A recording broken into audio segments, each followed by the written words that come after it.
else have any announcements? All right, we're so lucky to have Tom Ellis here tonight. Take it away, Tom. All right, thank you. Hello, my name is Tom Ellis. I'm a longtime member of the Palestinian Rights Committee here in the Capital District. When I selected the topic for today's lecture, Israeli violence, I had no idea that 11 Jews would get massacred in the United States less than a week before the presentation. I considered postponing today's event, but I'm going to go ahead anyways. I ask all of you who can to stand for a moment of silence in memory of the Pittsburgh synagogue victims.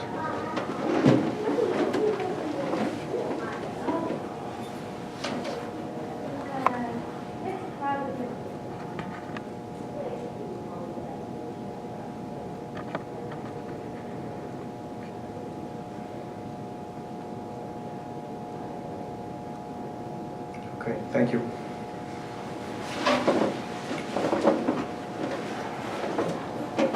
Regarding that massacre, I think and hope it is a highly isolated event. The accused shooter seems to have linked his hatred for Jews to a Jewish group that assists immigrants and refugees. He appears to be a lone wolf and not part of any network or militia. If he was part of a larger group, I think it would be a much more ominous event. So I don't think this is going to happen again.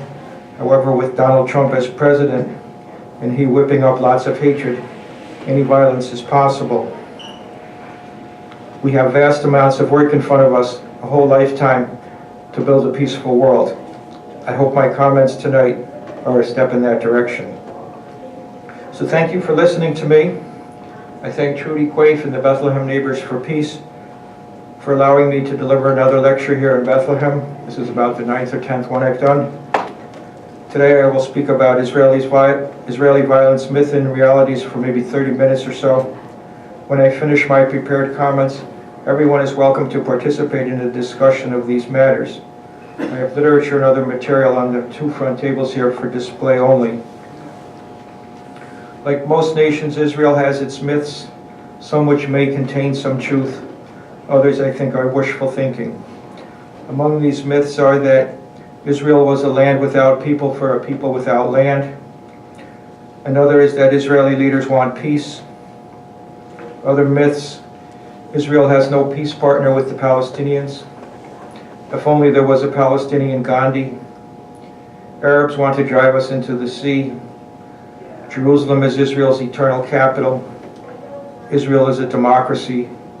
Israel made the desert bloom. Israel has the most moral army in the world. Palestinian mothers hate Israel more than they love their children. And there is the myth of Palestinian aggression, usually called Palestinian terrorism. The Zionist version of Palestinian terrorism has at least three components. One is that Palestinians are irrationally violent. Two, that Palestinians do not want peace. And three, that Israel does not employ terrorism, but instead retaliates to Palestinian nonviolence. Israeli leaders and American as well, and many Zionists tend to conflate all Palestinian resistance and violence into terrorism. My plan today is to compare Israeli and Palestinian violence, mostly quantitatively. Over the past 40 years, I have met many Jews and other supporters of Israel who truly believe that the Palestinians are more the aggressor than Israel, and that Palestinians are more violent than Israel. I first became aware of Palestinians about 1969 or 1970, when some Palestinians hijacked passenger jets in Europe or Asia and blew them up on the ground, usually after everyone on board had exited the planes. Usually, but not always, no one was injured or killed.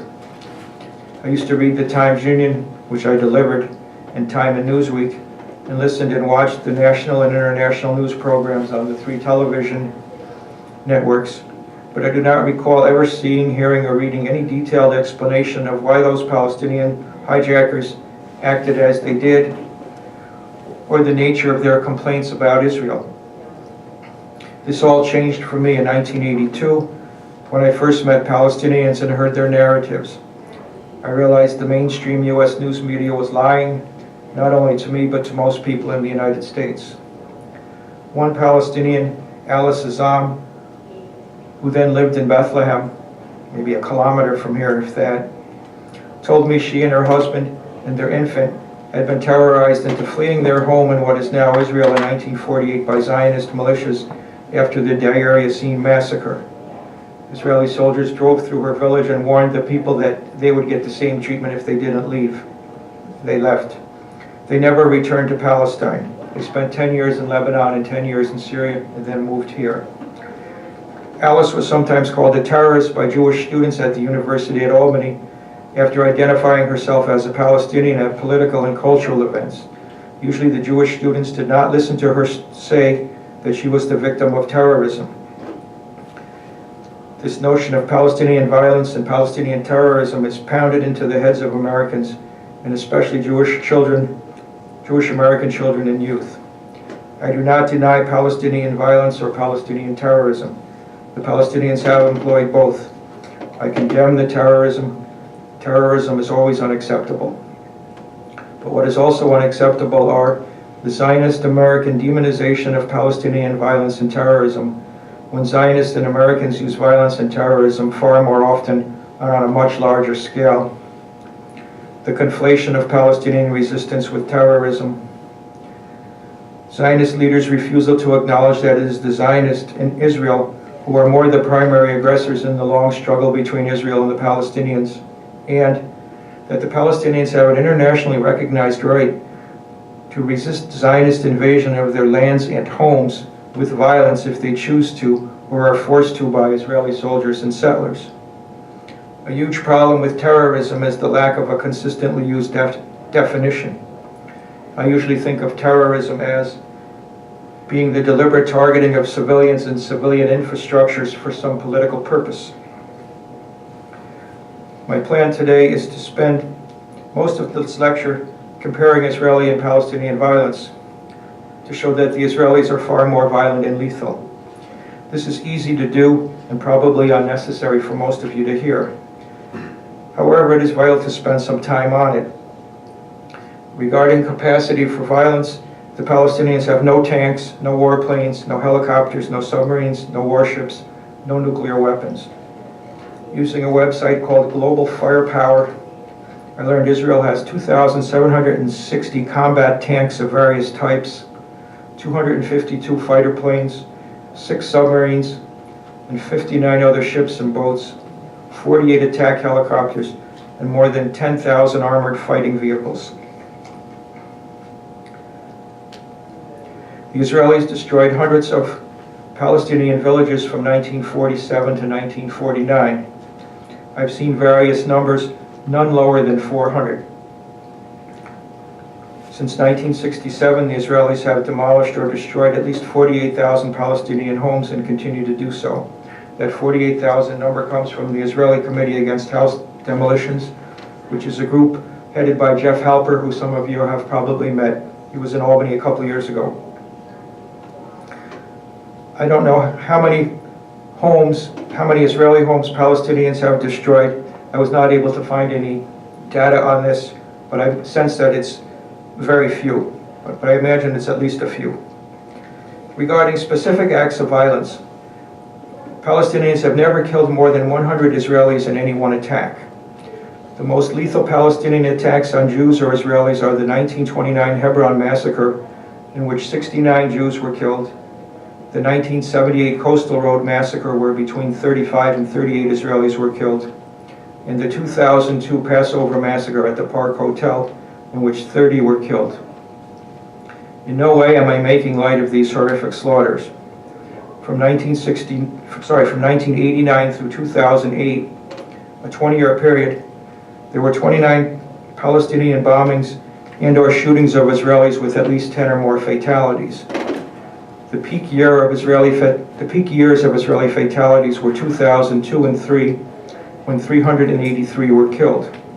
During the 20-year period, 1989 to 2008, 805 Israelis were killed in all these suicide murder attacks, and 964 injured. Following the Coastal Road massacre of 1978 that killed 38 Israelis, Israel invaded Lebanon 3 days later killing between 300 and 2,000 people. During the first year of the First Intifada, which was December 1987 to November 1988, no Israeli soldiers were killed, while more than 200 Palestinians were killed, almost half of them children, according to Mazen Qumseya, who was a professor at Bethlehem University, specializes in genetics. He's the founder and director of the Palestinian Museum of Natural History and the founder and director of the Institute for Biodiversity Research at Bethlehem University. He spoke in Saugerties a couple of months ago. And I have a book here of his if you want to look at it. During the nearly 6 years, 1987 to 1993 of the First Intifada, Palestinians killed 160 Israelis, including 5 children. Israel killed 1,162 Palestinians, including 250 children. The Deir Yassin 1948 massacre by Zionist militias killed at least 100 Palestinians, and I've seen other numbers up to 250, including children, and contributed to many Palestinians fleeing their homes and villages. In his 2013 book, Goliath, Max Blumenthal described the Israeli military slaughter of 240 Palestinians in Gaza on December 27, 2008. It was graduation day at Hamas's police academy.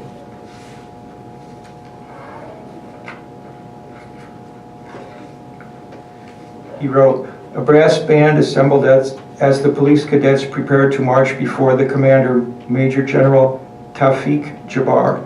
Many of the cadets' parents hurriedly made their way to the ceremony from across Gaza. Just as the band struck up a martial tune, an Israeli F-16 roared across the sky, launching a laser-guided missile into the center of the ceremonial procession. When the choking plumes of thick smoke cleared, a scene of terrible carnage came into view. At least 40 police officers, including General Jabbar, lay dead on the concrete. Survivors squirmed around helplessly, writhing in pain, their uniforms stained with the flesh and blood of their comrades. 60 more Israeli F-16s were now in the air, on their way to target police stations and civilian installations across the Gaza Strip. Within a matter of minutes, Israeli forces killed 240 Palestinians, including a score of children while they were leaving school. The initial volley of precision-guided weapons was aimed at civilian targets, from universities to factories to family homes. Earlier in the year, Israeli Minister of Defense Matan Vilnay warned the people of Gaza that they, quote, will bring upon themselves a bigger Holocaust because we will use all our might to defend ourselves, end quote. Blumenthal was in Albany a couple of years ago, too. He spoke at the First Unitarian Universalist Society, I think about 3 years ago. The Palestinians have never committed murder or mayhem on this scale. Even Hamas, often portrayed by Zionists as the most vile embodiment of Palestinian terrorism, hatred, and evil, has never acted so horrifically. During the 31 or so years since Hamas came into existence, it has killed less than 1,000 Israelis in total, whereas Israel has killed more than 2,000 Palestinian children since the year 2000. The worst or bloodiest wave of Palestinian violence on Israelis came in 2001 to 2004 during the Second Intifada, when Palestinian suicide murder attacks killed 566 Israelis. Israel killed up to 20,000 Palestinians and Lebanese in the 1982 invasion of Lebanon. The numbers vary between 15 and 20,000. During Israel's 3-week 2008-2009 war on Gaza, called Operation Cast Lead, 1,400 Palestinians were killed, most of them civilians and about 400 children. The 2014 war on Gaza, that lasted about 7 weeks, killed at least 2,200 Palestinians and injured about 10,000 more. 67 Israeli soldiers were killed, 469 wounded, and 6 Israeli civilians were killed, with 67 wounded.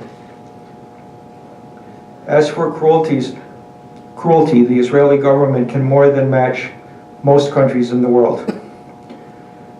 During the first months of the First Intifada, Israeli military leaders adopted a policy of deliberately breaking the bones of Palestinians. You may have read about one particularly gruesome attack in the newspapers about 30 years ago. A particularly telling example, this is from Mazen Quimse's book. A particularly telling example of this policy in operation occurred on January 21, 1988 in the village of Huwara near Nablus. 2 jeeps drove into the village and seized 12 young men, tied their hands and drove them a distance from the village into a wadi out of earshot of inhabited areas.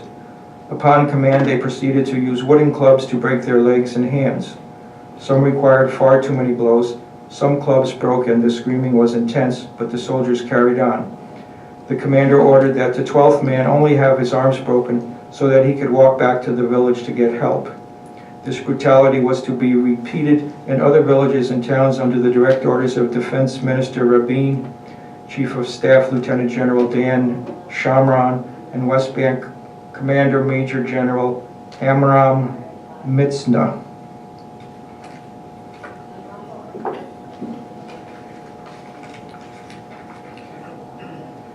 Israeli soldiers have sometimes refused to allow Palestinian women who are in labor to pass through checkpoints to get to the hospitals to give birth. Decades ago, I remember reading about a small Palestinian boy in the Gaza Strip. I'm pretty sure he was 6 years old, who had been bitten by a snake, and he died in an ambulance when Israeli soldiers would not let it pass through. When I was in the West Bank in August of 2005, visiting friends, a Palestinian policeman told me that he had personally witnessed earlier that same day an obviously ill young Palestinian man die at a checkpoint when Israeli soldiers would not allow him to pass through for 3 hours on a day when the temperature was above 100 degrees. A Palestinian woman told me her cousin had been shot dead at a checkpoint by an Israeli soldier sniper while returning from work, as his wife and 6 children waited nearby. The same woman told me Israeli soldiers ordered her to pull up her dress at a checkpoint. She said all of the Palestinian men present turned away from her in an act of solidarity and human decency. The Israelis have maintained, with the help of Egypt and the United States, and to some extent with the Palestinian Authority, an 11-year siege of Gaza that continues today. The Israeli government blocks delivery of medicines, medical equipment and spare parts, cement, electricity generating and sewage treatment equipment. Israel periodically mows the grass in Gaza while keeping Gaza on a food diet. Mowing the grass is an Israeli government term for aerial bombardment. The food diet is supported by U.S. Senate Minority Leader Charles Schumer. You can watch a video on the internet of Schumer joking about the diet. So imagine being a 5-year-old child living in the Gaza Strip. You have already experienced a 7-week intense Israeli assault, and you can see the rubble everywhere. Imagine you're a 10-year-old Gaza child. You have experienced 3 intense Israeli aerial bombardments in your short life. I teach girls who have experienced severe trauma. Imagine hundreds of thousands of such children, essentially every child more than 4 years old. Gaza has 1 million children. This year, as desperate Gaza Strip Palestinians have tried to draw attention to their situation by holding weekly demonstrations near the wall Israel has constructed along its border with Gaza, more than 200 Palestinians have been killed, including clearly visible medics, by Israeli soldiers. More than 18,000 have been injured, and thousands have been injured with live ammunition. The soldiers are sitting on the wall or near the wall, and they're heavily protected, and they're hundreds of meters away. Some may doubt what I say, but listen to these quotes from Israeli prime ministers past and present. These quotes are by Delinda C. Hanley, news editor of the Washington Report on Middle East Affairs. They're from the October 2018 issue, which I have on the table here.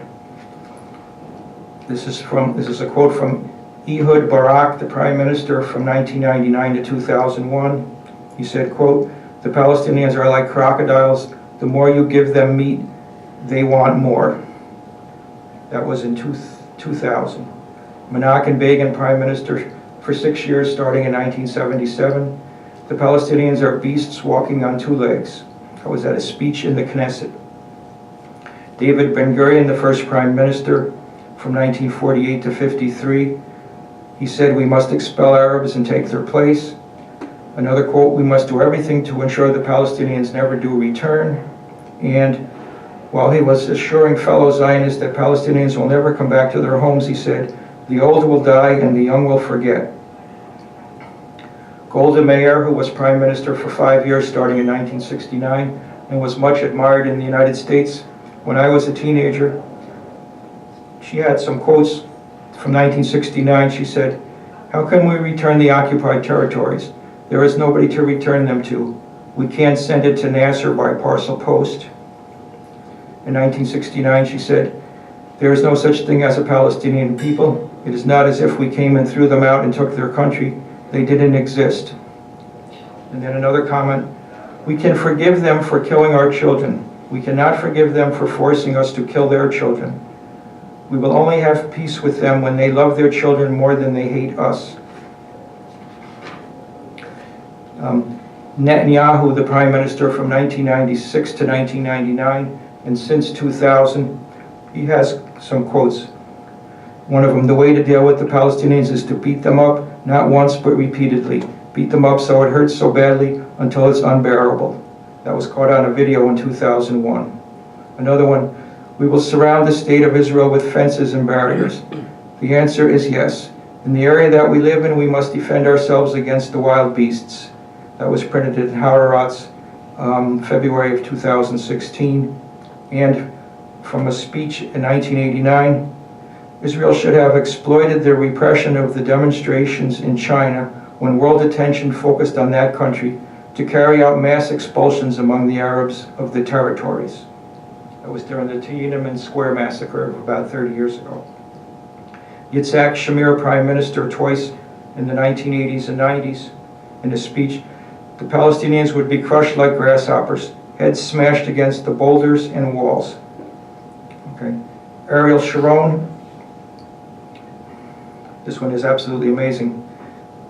"Every time that we do something, you tell me America will do this and will do that. I want to tell you something very clear. Don't worry about American pressure on Israel. We, the Jewish people, control America, and the Americans know it."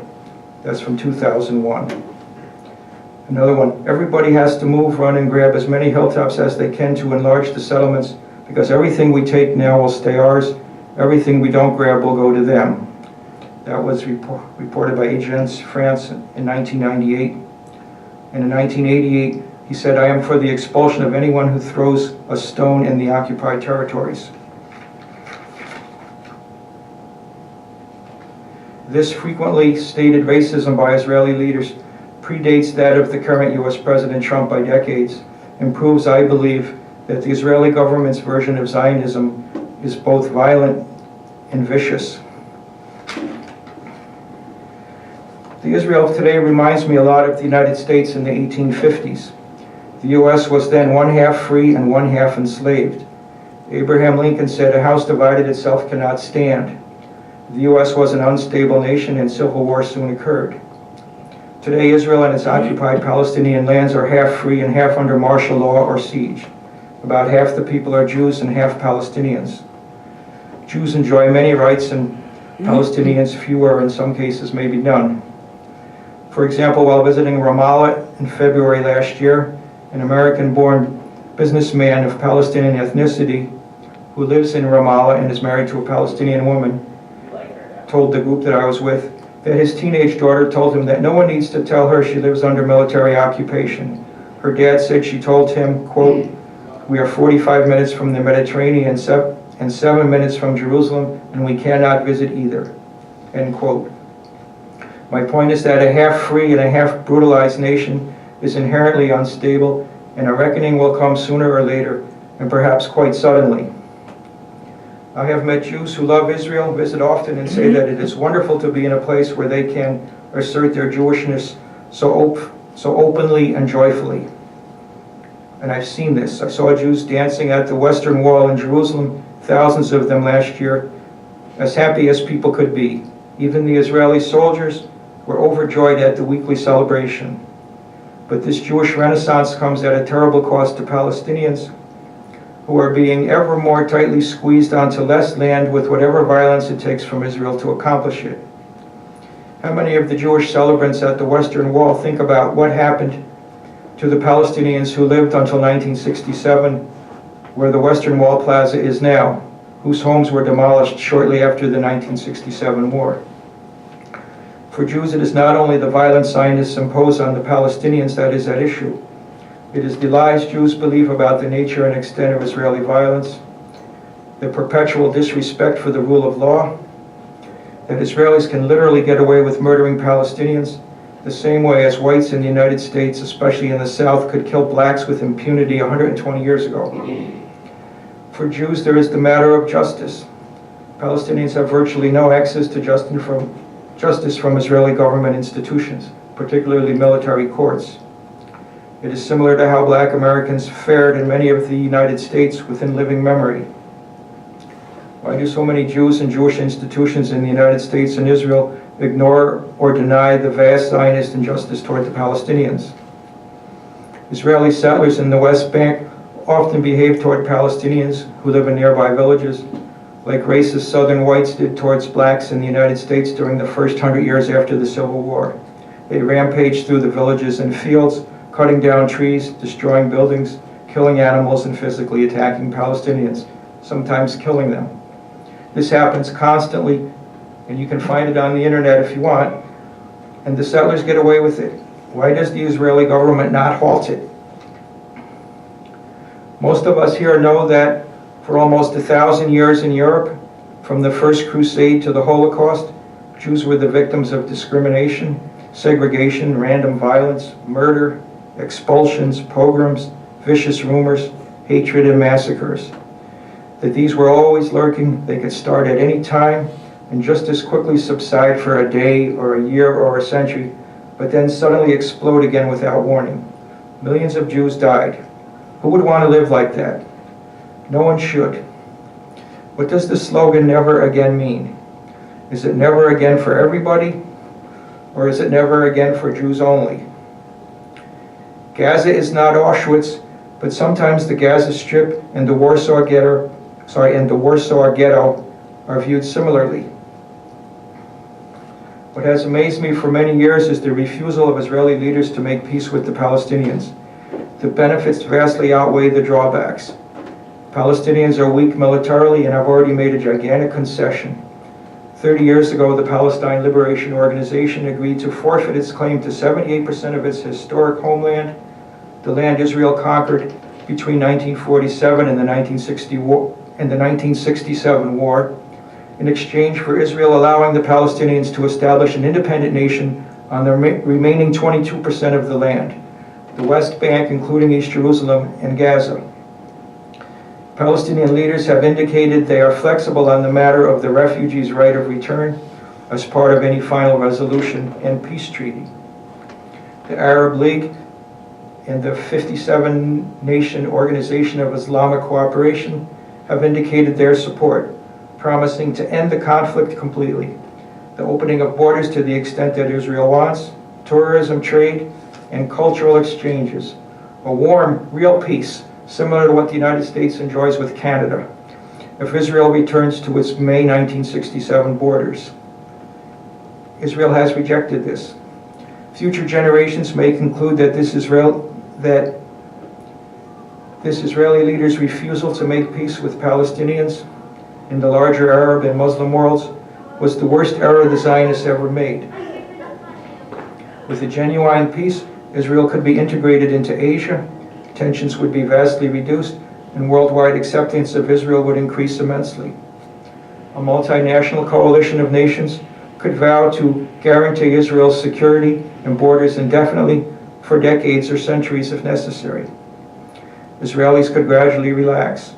As Israel's neighbors also recognize the benefits of a real peace, all these nations could work together to help each other deal with the real issues of growing water shortages, increasing desertification, overpopulation, and climate change. Fewer Israeli youths would need to serve in the military. Resources could be diverted to the civilian economy. Palestinians living in Israel could be welcomed and treated as equals, and a sense of safety might take root. The continuously intensifying boycotts, divestments, and sanctions campaign, launched more than 13 years ago by Palestinian civil society groups, would be discontinued. Comparisons of Israeli apartheid to the historic South African apartheid of the 20th century would end as Palestinians living in Israel achieve full civic equality with Israeli Jews. I do not see how a continuation of the current Israeli policies toward the Palestinians can lead to anything other than disaster. Israel might become as isolated as South Africa was in 1990, or a major Middle East war might leave Israel badly damaged, and especially if one of Israel's many enemies obtains nuclear weapons. Israel should treat the Palestinians as they would like to be treated themselves, and take the risks of trying to make a genuine peace. Jews would be a lot safer in the world if Israel ended its war to dispossess the Palestinians, complied with and championed international law, and set a good example. I can't think of any group that would benefit more from a strong enforceable system of international law than Jews. However, Israeli leaders defy and undermine international law more so than any other nation other than the United States. Hopefully, Israeli leaders will come to their senses before it is too late. Thank you.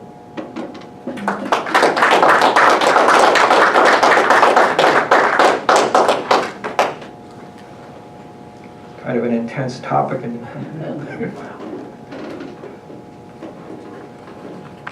I hope I was fair. I tried to be balanced. Sort of hard to balance something that's so one-sided. Right.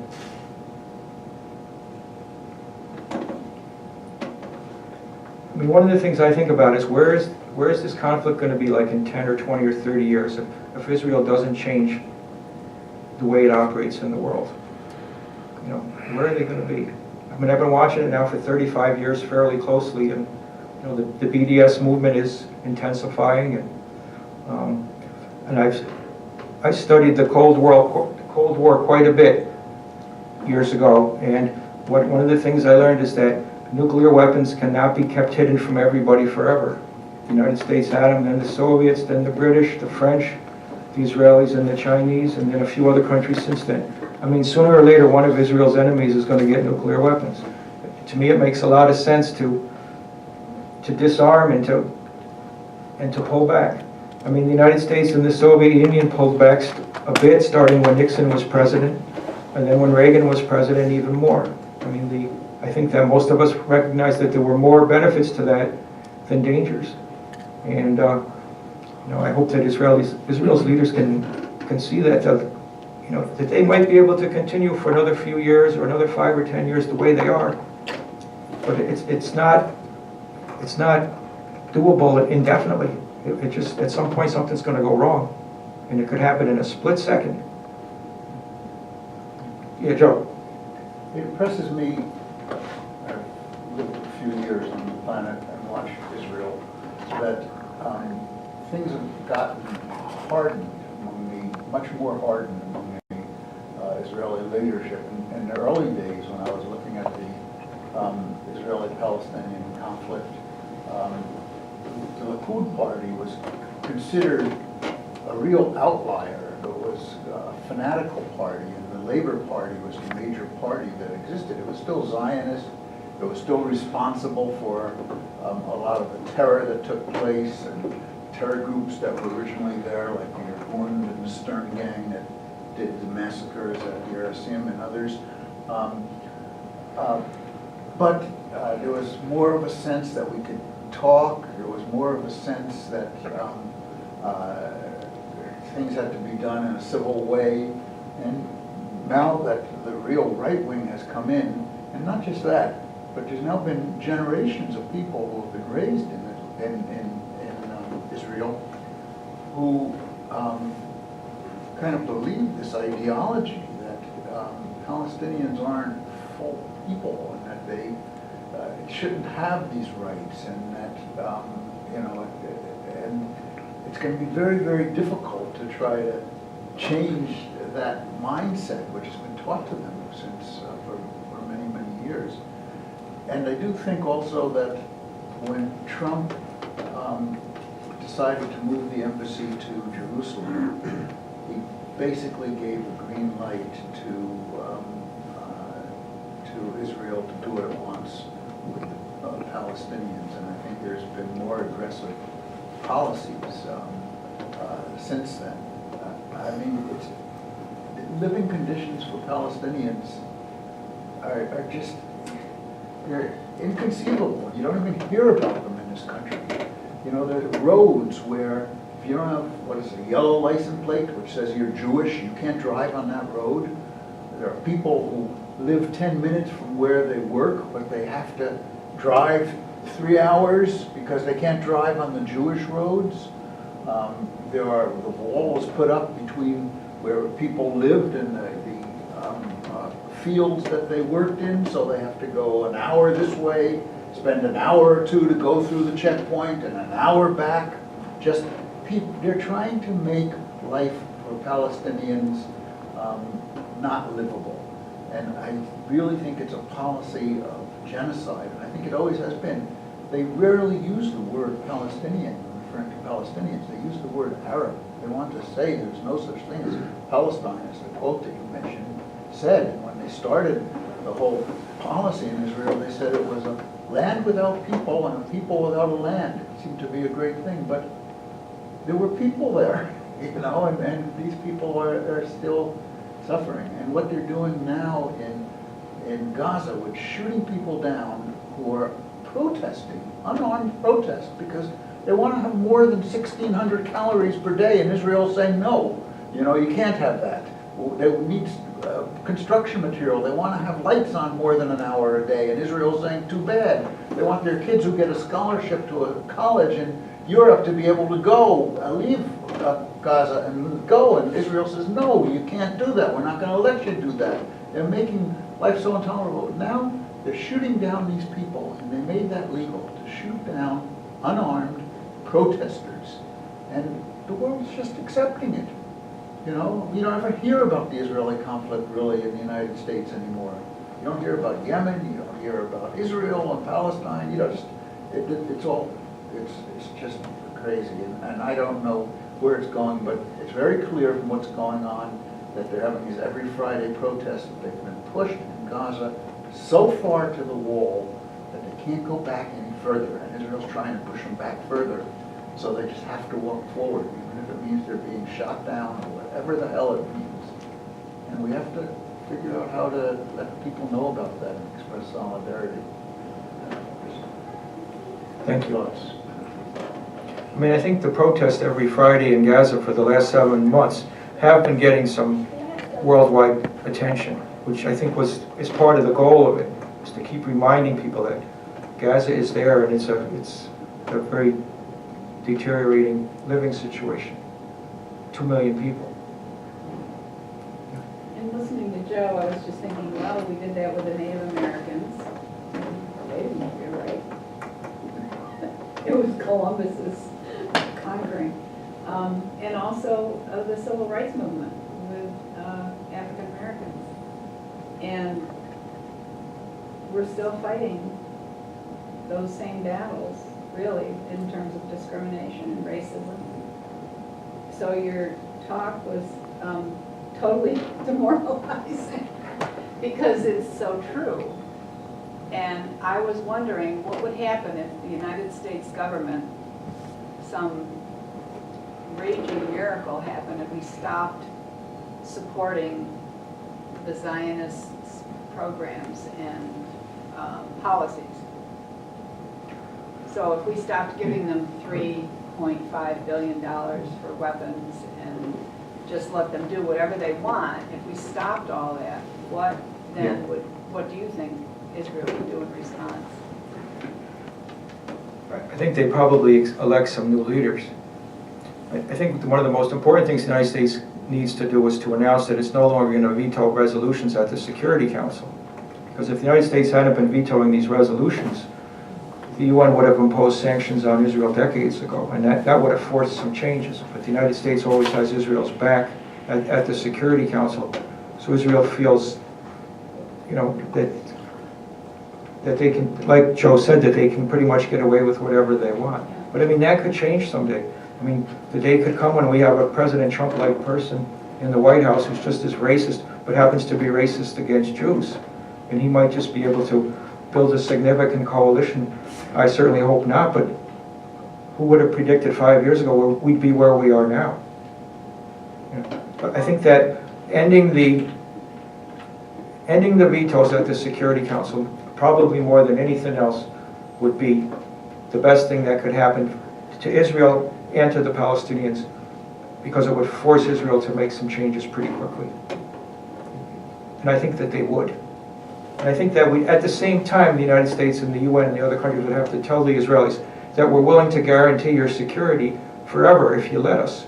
You know, we'll put troops along the insides of your borders if you want. We'll have some tripwires if you let us. You know, that we're willing to make these accommodations for you because we know the long history of anti-Semitism in the world, and we want to make sure it doesn't happen again. That this, you know, we have to somehow indicate to the Israeli people that we'll guarantee their safety. So it can't be just cutting them off and just leaving them hanging. It has to be something very positive offered at the very same time. I'm just thinking Netanyahu is a right-winger, and some, you know, there's some similarities between him and Trump, and I just read that he welcomed the election of that right-wing dictator-type individual in Brazil, and Netanyahu did? yeah, and so I'm thinking, well, why did they elect him? And are they on a similar path to the U.S.? Are they moving toward fascism as well? And is there a resistance in Israel? Is there a resistance in Israel to what's being done to the Palestinians? Are there Israelis that are opposed to it? I mean, yes, there definitely are. There are Israelis who operate non-governmental organizations, and they put out reports, and they cross into the West Bank, and they stand with Palestinians constantly. And there are other people from around the world in the international solidarity movement who have done great work over the last 17 or 18 years since whenever it was started. And they're like, I wouldn't call them human shields, but they're foreign visitors, and the Israeli soldiers can see them, and they know they have to be more careful when these people are present. And there's a lot of Israelis who help the Palestinians out. I have some reports here from Breaking the Siege. These are Israeli soldiers who refuse to be in the military any longer, and they talk to other Israeli soldiers. In fact, when I was in Hebron last year, an Israeli former soldier was with our delegation, and while we were trying to get into the mosque, the Ibrahimi Mosque, I'm sorry, I hope I said it right, there were Israeli soldiers out there patrolling at work, and they knew him, and he was like maybe 30 years old, and they were about 20, and he was just talking to them about what they were doing, and just trying to educate them. And so there is work being done, but it's not being effective right now. I think when Israel brought in so many of those Russian Jewish people, I think that turned the country far to the right. I have nothing against Russians, but these people were not used to democracy, and I think it was a big step backwards. And they brought so many of them in very fast. Anybody? It just seems that what's going on in Gaza is so diabolical. I mean, people are just not having enough food, not having electricity or water or anything, and they talk about being the biggest prison in the world for these people. I mean, how can that go on forever? Well, it won't go on forever. It's 11 years. I mean, some Palestinians in Gaza are spending like a third of their income to buy water from trucks because the water that comes out of the tap certainly isn't safe to drink. But other Palestinians are so poor they can't afford to buy that, so I don't know where they're getting the water from. and 4 hours of electricity in a day, I mean, we're used to having electricity 24/7. I couldn't imagine living like that year after year. And if you look at the videos and the films from Gaza, there's just rubble just about everywhere. But then again, if you travel to Palestine, you'll see plenty of Palestinians who are, despite all of the difficult or very difficult living conditions, they're trying their best to be happy people and to be cheerful, especially like the people who are in their early 20s, who live in the big cities in the West Bank. They're trying to have as normal of a life as they possibly can under the circumstances. But they are sort of contained within these small urban areas in a small surrounding area. But at least in those urban areas right now, there's no Israeli soldiers patrolling the streets. So the Israeli soldiers haven't been I think, in the downtown of Nablus for about 10 years now. So people are enjoying a sense of some freedom, and there's lots of buildings going up. So the Palestinians are doing as best that they can to try to improve their economy, but they are losing a lot of their land, and they were very much an agricultural society, and people are being squeezed off the land, and the land is being confiscated and taken away from them, and their olive trees are being cut down. I mean, it's not hopeless, I guess is what I'm trying to say. People are trying to find a way to persevere and to have fun despite the bad conditions.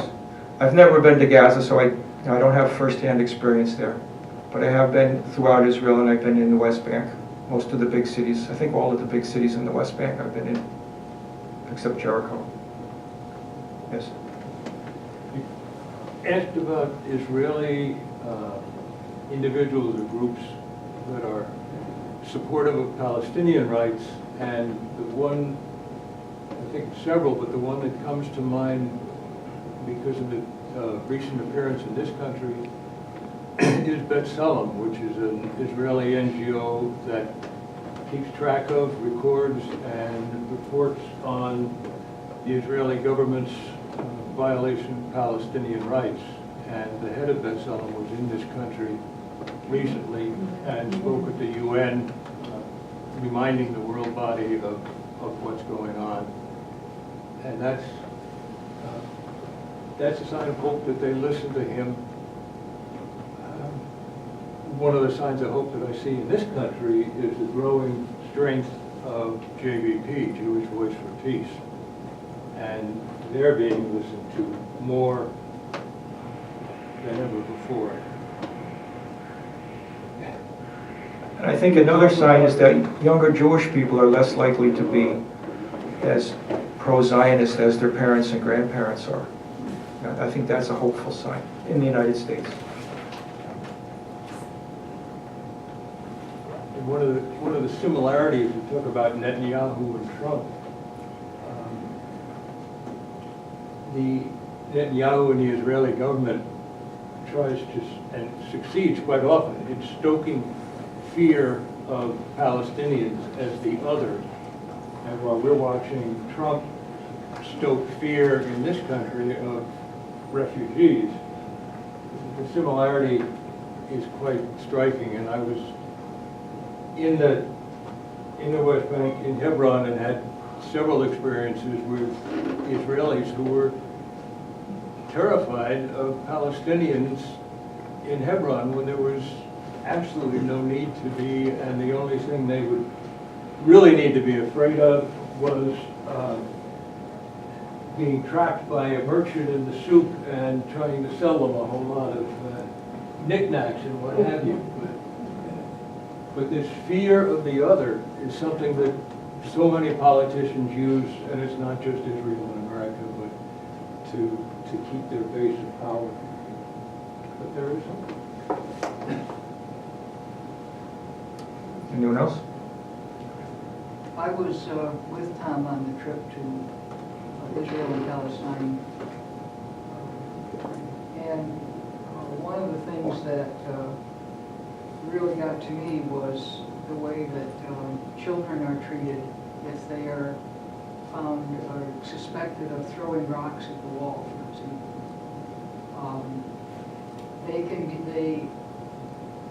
the soldiers can come to a home in the middle of the night, force everybody out of the house, accuse probably a young teenager, I think it was 12 and up, wasn't it? Yes. Take the 12 or 13 or 14-year-old. They can hold them for 3 days without the parents having any idea where they are. They are interviewed without having anyone present, not a lawyer, not a parent, and they can be jailed for up to 18 months. And then when they come out, they're often disoriented. They're behind their schoolmates in school. A lot of them drop out of school. They don't know if someone informed on them, and that's why they were arrested. So there's this tension of distrust of their own community, and it's just I can't imagine dealing with that when my kids were that age. And there is now in the House of Representatives Bill number 4391 called Promoting Human Rights by Ending Israeli Military Detention of Palestinian Children Act. And it says, from what I can gather, it says that someone certifies every year that our money, our aid to Israel has not been used to imprison children. And if we could get that passed and then keep adding, and it can't be used to bomb civilians, and it can't be used for all of these things. It can't be used to maintain a military occupation. There are all kinds of ways that we might be able to stop our funding of what Israel is doing. And I just hope we can.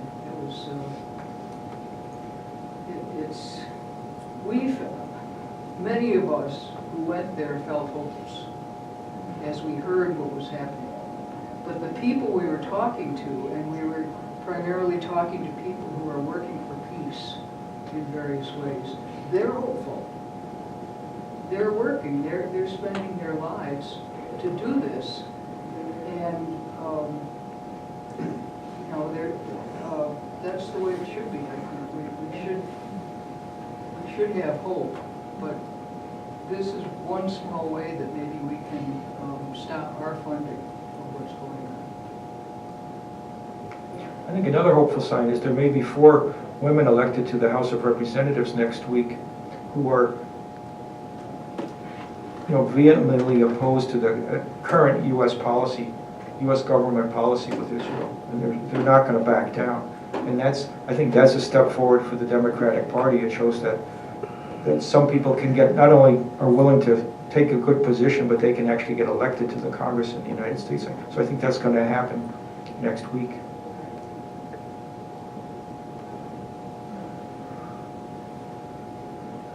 Well, I don't know if there's any other questions or comments, but thank you all for coming. Thank you, Tom. Thank you, Tom. And Thank you.